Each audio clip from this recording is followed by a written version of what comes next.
जी नमस्कार दोस्तों, मैं एडवोकेट विजय कुमार राय आपका अपने यूट्यूब चैनल के माध्यम से हार्दिक स्वागत और अभिनंदन करता हूं। मैं रोजाना की भांति आपके समक्ष law legal justice legal awareness के तहत नए नए कानूनी विषयों पर परिचर्चा करने के लिए तत्पर और तैयार रहता हूं। आज का जो विषय हमारा आपके समक्ष है बहुत ही महत्वपूर्ण, बड़ा ही इंपॉर्टेंट विषय है, जिसमें पति की मौत हो जावे तो पत्नी का कितना परसेंटेज हिस्से के अनुसार उसकी प्रॉपर्टी पर अंश होगा। इसी पर परिचर्चा मेरी आज आपके समक्ष है। और यह जजमेंट माननीय दिल्ली हाई कोर्ट का है।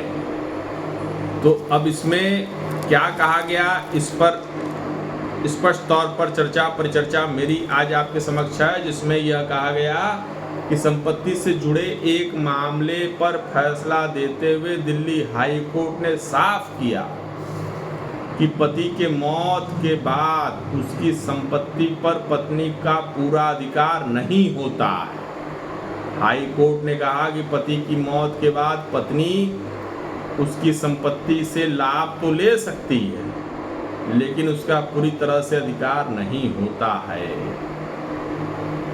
अब इस पर क्या और दिल्ली हाई कोर्ट ने चर्चा की, परिचर्चा की, वो जजमेंट क्या है, तो उसी की परिचर्चा मैं आज अपने इस वीडियो के माध्यम से आपके समक्ष करने के लिए तत्पर और तैयार हूँ। तो दिल्ली हाई कोर्ट ने क्या कहा कि पति की मौत के बाद हिंदू महिला उसकी संपत्ति का लाभ तो ले सकती है, लेकिन उस पर उसका पूरी तरह से अधिकार नहीं होता है। यही दिल्ली हाई कोर्ट ने कहा है। अब दिल्ली हाई कोर्ट ने इसमें एक शब्द और जोड़ा कि एक हिंदू महिला जिसकी अपनी कोई बनाई या जिसकी अपनी कोई कमाई नहीं है, और जब कमाई नहीं है तो बनाई भी नहीं होगी, उसका पति मृत हो जाता है और पति की संपत्ति पर जीवन भर आनंद तो ले सकती है, मतलब न रहने पर वो उस संपत्ति पर काबिज दाखिल हो सकती है। यही माननीय हाई कोर्ट का फैसला था, लेकिन उसकी संपत्ति पर उसका पूरा अधिकार कभी भी नहीं होगा। यही माननीय हाई कोर्ट का अपने व्यू में ये चीज कहनी थी, माननीय हाई कोर्ट। अब माननीय हाई कोर्ट के अनुसार स्पष्ट तौर पर यह कहा गया कि पति की मृत्यु के बाद उसके संपत्ति, यानी यदि उसने स्वयं से वह संपत्ति बनाई हो, तब तो पत्नी का अंश निर्धारण होगा। लेकिन वह अगर संपत्ति संयुक्त रूप से चली आ रही, संयुक्त रूप का मतलब यह है कि वहाँ ऑलरेडी पति के भाई लोग हैं, पति का बाप जिंदा, मतलब देखिए अब घटना ये होती है, मान लीजिए खुदा ना खास्ता किसी के साथ ऐसी घटना हो, लेकिन एक घटना के बाबत हम आपसे चर्चा जरूर करेंगे और उस घटना से आप हमारे इस जो हाई कोर्ट के जजमेंट के अनुसार आया है उसको आप बहुत अच्छी तरीके से समझ जाइएगा कि माननीय हाई कोर्ट का जो जजमेंट आया हुआ है उसमें माननीय हाई कोर्ट ने यह कहा कि बाप जिंदा है, भाई जिंदा है, बहन जिंदा है और पत्नी का पति मर गया, तो ऑलरेडी तो 3 हिस्सेदार हैं वो संयुक्त प्रॉपर्टी के अनुसार। हाँ, पत्नी को वहाँ वह संपत्ति मिलेगी जिसमें उसका पति ने स्वयं रूप से वह प्रॉपर्टी खरीदी, मतलब वो पुश्तैनी की बात नहीं और पुश्तैनी वाली व्यवस्था में नहीं।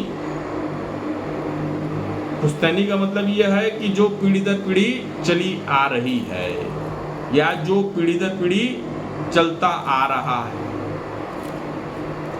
तो ऐसे प्रॉपर्टी का तो नामे जिक्र नहीं है, तो पत्नी को ऐसे मिल जाएगा? तो नहीं मिलेगा। अब ऐसे प्रॉपर्टियों का जिक्र जिसमें उसके पति ने स्वयं अपने पैसे से वो प्रॉपर्टी खरीदी अपने नाम, और जब वह अपने नाम वो प्रॉपर्टी खरीदता है तो ऐसी कंडीशन में वह अगर एक्सपायर हो जाता है तो उसी प्रॉपर्टी पर पत्नी का पूरा संपूर्ण अंश निर्धारित होगा। यही माननीय हाई कोर्ट का फैसला है। ऐसी प्रॉपर्टियों पर उसका संपूर्ण अंश निर्धारित नहीं होगा जहां वो पुश्तैनी परंपरागत तरीके से पीढ़ी दर पीढ़ी चली आ रही हो। तो ऐसी प्रॉपर्टी का उपभोग वह पत्नी कर सकती है अपने पति के न रहने पर, लेकिन उसका अंश निर्धारित नहीं हो पाएगा। वो अंश तभी निर्धारित होगा जब उस प्रॉपर्टी का बंटवारा होगा। आप लोग जानते ही हैं प्रॉपर्टी यहाँ तो इतनी धुतबाजी है, इतना छल है, इतना वो है कि यहाँ एक एक स्क्वायर फीट के लिए हत्या हो जा रही है। तो पत्नी जिसका पति एक्सपायर हो गया, यदि पति ने कोई प्रॉपर्टी अपने नाम पर खरीदी है तभी वो प्रॉपर्टी का अंश निर्धारित होगा उसकी पत्नी को संपूर्ण तरीके से। परंतु जहां प्रॉपर्टी पीढ़ी दर पीढ़ी चली आ रही है, मतलब हमारे बाप ने खरीदा, फिर हमारे दादा की व्यवस्था से बाप के पास आई, यानी दादा ने प्रॉपर्टी खरीदी, फिर बाप के नाम पर आई, बाप के व्यवस्था में हमारे नाम पर आई और हम ही न रहे।